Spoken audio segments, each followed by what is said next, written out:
할렐루야. 아멘. 하나님이 여러분들 사랑하십니다. 하나님의 은혜가 오늘도 이 말씀 속에서 하나님의 은혜가 여러분들에게 그대로 증거되어지기를 간절히 소망합니다. 자, 오늘 우리 본문의 29절 30절 우리 같이 다시 한번 읽어보겠습니다. 시작. 그들이 여리고에서 떠나갈 때에 큰 무리가 예수를 따르더라. 맹인 두 사람이 길가에 앉았다가 예수께서 지나가는 걸 듣고 주여 우리를 불쌍히 다윗이여 하니. 아멘. 예수님이 이제 여리고를 떠나서 예루살렘으로 향해서 가고 계셨어요. 그런데 그 길가에 두 명이 앉아 있었어요. 근데 그 두 사람을 성경에는 어떤 사람이라고 말하죠? 앞을 보지 못하는 사람들이에요. 시각장애인들. 그러니 2000년 전에 몸에 장애가 있으면 그 사람들이 먹고 살 수 있는 길이 없어요. 가족들이 돌봐주지 않으면. 그런데 이 사람들은 아마 가족도 없었던 것 같아요. 길거리에서 구걸을 하고 있었던 걸 보면. 길에서 사람들이 막 웅성웅성 지나가는 소리를 들으니까 예수님이 지나가신다는 소리를 들었어요. 그러니까 그 사람들이 그냥 막 소리를 칩니다. 우리를 불쌍히 여겨 주옵소서. 다윗의 자손이여. 예수님이 안 멈춰요. 더 크게 외치죠. 주여 우리를 불쌍히 여기소서. 다윗의 자손이여. 이들이 예수님을 왜 불렀죠? 나중에 예수님이 멈춰서 그들을 데리고 오라 그래서 예수님이 물어보셔요. 내가 너희에게 무엇하여 주기를 원하느냐. 그랬더니 그들이 이렇게 대답합니다. 주여 보기를 원합니다. 그러니까 그들이 예수님에게 원했던 건 눈뜨기 원한 거예요. 자기들이 앞을 못 보는 시각장애인들인데 예수님이면 내 눈을 뜨게 해주실 수 있습니다. 그렇게 믿었던 거죠. 그러면 이 두 맹인은 예수님을 어떻게 믿었을까요? 그들은 확신을 가지고 있었어요. 믿음을 가지고 있었어요. 자, 여리고라고 하는 도시는요, 이스라엘 백성들이 예루살렘에 가기 위해서 반드시 거쳐야 하는 도시예요. 그 요단강, 그러니까 이스라엘 지도를 보면 위에 갈릴리 호수가 있고 갈릴리 호수에서부터 이렇게 요단강 줄기가 이렇게 쭉 내려옵니다. 그리고 그 밑에는 사해바다가 있어요. 그 사해바다 바로 그 위쪽에 이제 왼쪽 편에 이제 예루살렘이 있어요. 그런데 이 예루살렘을 가기 위해서는 그 요단강 줄기 바로 그 옆에 여리고라는 도시를 거쳐서 들어가게 돼 있어요. 그래서 출애굽기에도 이제 이스라엘 백성들이 출애굽을 하고 난 다음에 여호수아가 이스라엘 백성들을 이끌고 가나안 땅을 들어가게 되죠. 그때 점령한 첫 성이 바로 여리고 성이었어요. 이 요단강을 건너서 첫 번째 만난 성. 예수님 당시에도 이 북쪽 갈릴리 지역에서 예루살렘을 갈 때 이렇게 그냥 곧바로 내려가면은 빨리 갈 수 있어요. 그런데 그렇게 가려면 사마리아라고 하는 땅을 거쳐서 가야 돼요. 그런데 사마리아 땅은 유대인들이 절대로 가지 않습니다. 그들은 이방인보다 못한 그러한 사람들이라고 여겼기 때문에. 그래서 갈릴리에 있는 사람들은 돌아서 여리고 강줄기를 따라서 그리고서 여리고를 거쳐 예루살렘을 가게 돼 있어요. 그 좋은 몫에 이 두 맹인은 자리를 잡고 앉아서 구걸을 했던 거예요. 수많은 사람들이 예루살렘을 향해 지나가는 그 길에 그들은 앉아 있었던 거죠. 그리고 이 유대인들은 1년에 3번 반드시 하나님의 성전에 가서 하나님께 제사를 드리는 그것이 있었죠. 그런데 이 두 맹인은 앞을 보지 못하기 때문에 아마 듣는 귀가 굉장히 발달했을 거예요. 그리고 그곳에 앉아서 그들이 사람들에게 구걸하며 할 수 있는 일이라곤 지나가는 사람들이 얘기하는 걸 듣는 것뿐이었겠죠. 그런데 그 사람들 귀에 요 최근 몇 년에 핫 이슈가 되고 있는 한 인물이 자꾸 귀에 들리는 거예요. 그분이 누구예요? 예수님이에요. 갈릴리에서 지금 3년 동안 예수님이 기적을 행하시고 하나님의 말씀을 가르치고 병자들을 고치시고 귀신을 내쫓아 주시고 막 이런 일들을 벌이고 있다는 사실이 그곳을 지나가는 사람들 입에 아마 오르락내리락 했을 거예요. 두맹이는 길가에 앉아 사람들이 말하는 소리를 들으면서 처음에 예수라고 하는 이름이 들렸다가 그 다음에 계속해서 그분에 대한 놀라운 사실들이 들리기 시작한 거죠. 이 두 맹인의 가슴에는요, 예수님에 대한 그러한 이야기들이 계속해서 들려서 그들의 마음밭에 믿음이라고 하는 것이 심겨졌던 거예요. 마치 좋은 땅에 떨어진 씨앗처럼 그들의 마음에 예수님에 대한 믿음이 심겨져서 점점 자라, 예수님이면 우리의 이 눈을 뜨게 하실 수 있겠구나. 그 믿음이 있었던 거예요. 그리고 예수님을 만날 날만을 기다리고 있었던 거죠. 그런데 그날 예수님이 지나가신다는 소리를 들으니 어떻게 해야 되겠어요? 죽기 살기로 예수님을 불러서 만나야겠죠. 그래서 예수님을 만나서 그들이 어떻게 됐습니까? 예수님께서 그들의 눈을 뜨게 해주셨고 그들은 기뻐 뛰며 예수님을 따라가게 됐어요. 이 두 맹인이 알았을까요? 그날이 예수님 만나는 마지막 날이었을걸. 그들에게 마지막 기회였어요. 왠 줄 아세요? 예수님이 지금 여리고를 떠나서 예루살렘으로 가시는 길이었죠. 예수님 예루살렘에 들어가시면 십자가에 못 박혀 죽으셔야 되는 그러한 것뿐이 없어요. 그러니까 예수님이 더 이상 이 여리고를 지나가실 일은 없을 거란 얘기예요. 그런데 이 두 맹인은 마지막 순간에 예수님을 만났어요. 자, 그리고 우리 오늘 본문 20절, 21절 우리 같이 한번 읽어볼까요? 20절, 21절 시작. 그때에 세베대의 아들의 어머니가 그 아들들을 데리고 예수께 와서 절하며 무엇을 구하니 예수께서 이르시되 무엇을 원하느냐 이르되 나의 이 두 아들을 주의 나라에서 하나는 주의 우편에 하나는 주의 좌편에 앉게 명하소서. 아멘. 자, 이건 또 다른 사건인데 세베대의 두 아들의 어머니, 이 여인이 예수님께 부탁을 합니다. 그런데 이건 부탁이라기보다는 좀 청탁에 가까운 것 같아요. 뭐라고 얘기를 하느냐? 예수님 나라에서 내 두 아들을 하나는 예수님 우편에 하나는 예수님 좌편에 앉게 해주세요. 이야, 이게 오늘날로 이제 비교를 하면 한 명은 국무총리, 한 명은 뭐 비서실장 이렇게 앉혀달라는 거예요. 제일 높은 자리에. 지금 이 세베대의 두 아들은요, 예수님의 12제자 중에 이제 야고보와 요한을 가르치는 거예요. 야고보와 요한의 어머니, 그 둘의 아버지가 세베대였고, 그 지금 세베대 부인인 거예요. 그런데 우리가 보통 무언가를 누군가에게 부탁하거나 이제 청탁을 할 때 생판 모르는 사람이 가서 부탁하나요? 그러지 않죠. 관계가 있거나 친분이 있거나 아는 사람한테 가서 부탁을 하지 전혀 모르는 사람이 가서 부탁하지는 않아요. 이 세베대의 아들의 어머니는 어떤 사람이냐? 예수님이 십자가에 달려 돌아가실 때 그 십자가의 그 죽음의 자리에 끝까지 남아 있었던 여성들이 있어요.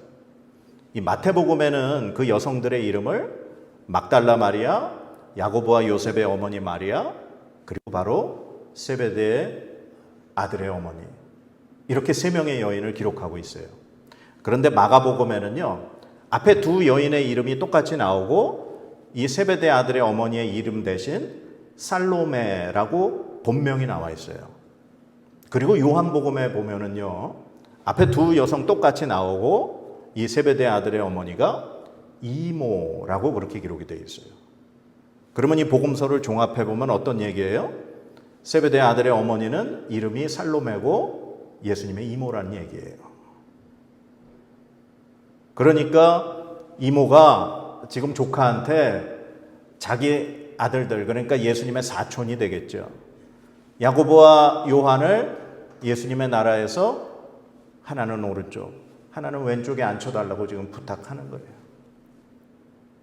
그런데 지금 이 어머니가, 이 살로메가 예수님께 말할 때 했던 그 주님의 나라, 이게 지금 예수님이 이제 부활 승천하시고 나중에 정말 재림하실 때 이루어질 그 새로운 하나님의 나라를 의미하는 건지, 아니면 지금 이제 예수님이 예루살렘에 들어가시면 지금 이제 예수님의 제자들은 다 그렇게 생각했죠. 예수님이 로마를 물리치고 새로운 유대 왕국을 건설할 것이다라고 아마 그런 기대를 했던 게 지금 똑같은 그러한 왕국인지 성경에 정확하게 나와 있지는 않지만 우리가 짐작해 볼 수 있어요. 뭐냐 하면 이 부탁을 듣고 옆에서 지켜본 나머지 10명의 제자들이 그 2명의 제자들에 대해서 분노했다. 그렇게 지금 성경에 나와 있어요.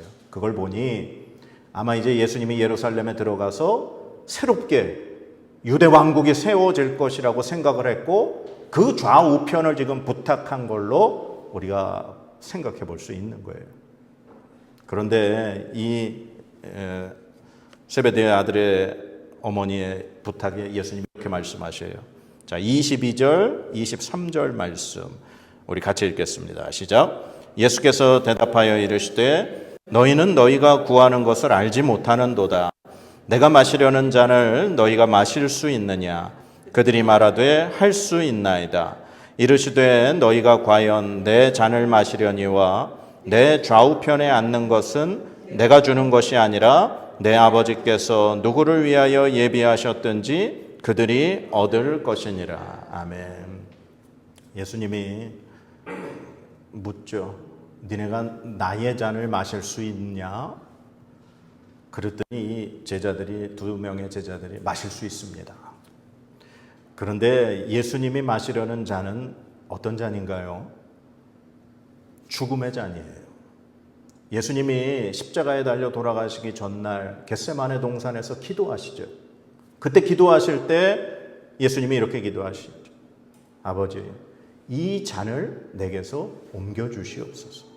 즉 예수님이 지금 십자가에 달려 죽음을 맞으셔야 될 그것을 의미하는 것이 예수님이 마시는 잔이에요. 그런데 이 제자들은 예수님이 마시는 잔을 마치 새로운 왕국에서 예수님이 왕이 되어서 모든 제자들과 함께 지금 축하하고 즐기기 위해서 마시는 축배의 잔으로 생각을 했나 봐요.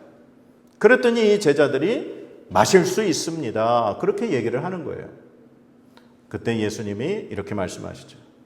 그래, 니네가 마시려니와 내 좌우에 앉게 하는 것은 하나님이 하시는 것이다. 하나님이 누구를 위해서 준비하셨든지 하나님이 하시는 것이지 내가 너희에게 줄 수 있는 자리는 아니다. 말씀하시죠. 이 2 제자들이 예수님의 잔 마실 수 있습니다. 라고 말한 걸 하나님이 그대로 들으셨어요. 하나님은요, 우리가 입으로 하나님 앞에 약속을 하거나 하나님 앞에 이야기하는 것을 하나님은 흘려들으지 않으세요. 하나님은 다 귀담아 들으십니다.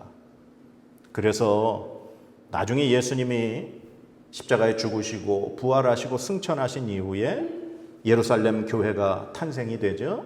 그리고 예수님의 그 12 제자를 중심으로 교회가 잘 이렇게 성장합니다. 그러다가 헤롯 왕이 예루살렘 교회를 핍박하게 됩니다. 스데반 집사가 죽고 난 이후에. 그 중에 예수님의 12 제자 중에 제일 첫 번째로 이 세베대의 2 아들 중에 한 명인 야고보가 칼에 순교를 당하게 돼요. 12 제자 중에 제일 먼저 순교당하게 되는 제자가 됩니다. 예수님의 그 십자가의 죽음의 잔을 자기들이 마실 수 있다고 한 그 입술의 고백대로 그들은 순교를 하게 된 거예요. 하나님은요, 절대로 우리의 입술의 고백을 흘려듣지 않으신다는 사실 우리가 기억해야 할 것입니다. 자, 우리 사자성어 중에 그런 말이 있어요. 우의독경. 이게 무슨 말이죠? 소귀의 경일기. 이 말은요, 아무리 가르치고 일러줘도 알아듣지 못하는 사람을 빗대어서 하는 말이죠. 오늘 이 예수님의 제자들, 특별히 이제 세베대의 2 아들의 어머니 마찬가지예요. 지금 예수님한테 예수님의 오른쪽 왼쪽 자리를 부탁하고 있죠. 왜요? 지금 예루살렘에 가면 예수님이 막 놀라운 일을 행하시고 막 새로운 하나님의 나라, 유대 왕국, 다윗 왕처럼 막 강성한 나라를 만들 수 있을 거라고 지금 생각하는 거예요. 그런데 그들이 왜 그렇게 생각할까요? 위에 17절 그 말씀에 보면 예수님이 제자들에게 말씀하셨죠. 이제 예루살렘에 올라가면 예수님이 이제 십자가에 달려 돌아가시고 3일 만에 부활하실 것이라고 말씀하셨어요. 이게 지금 세 번째 말씀하시는 거예요, 제자들한테. 우리가 보통 말할 때 누군가 이렇게 말을 잘 못 알아듣잖아요. 그러면 두 가지를 생각해 봐야 돼요.